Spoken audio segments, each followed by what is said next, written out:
Oh, bawal ma-excite. Bawal ma-excite. Ayan na. Thank you naman. Hello. Hello, Chef.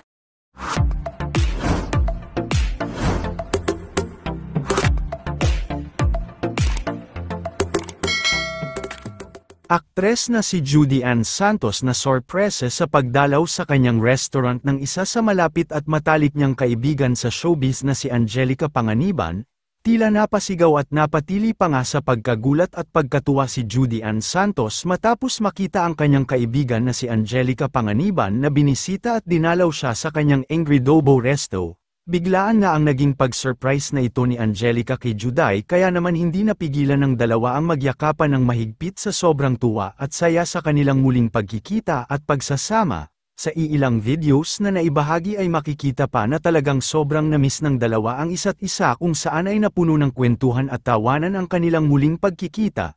Siyempre ay hindi din pinalagpas ni Judy Ann Santos ang pagkakataon na maipatikim sa kanyang kaibigan na si Angelica Panganiban ang kanyang masasarap na specialty na pagkain sa kanyang resto. Super nag-enjoy naman si Angelica Panganiban sa masasarap na pagkain na inihain sa kanya. Narito panuorin natin ang mga videos na naibahagi.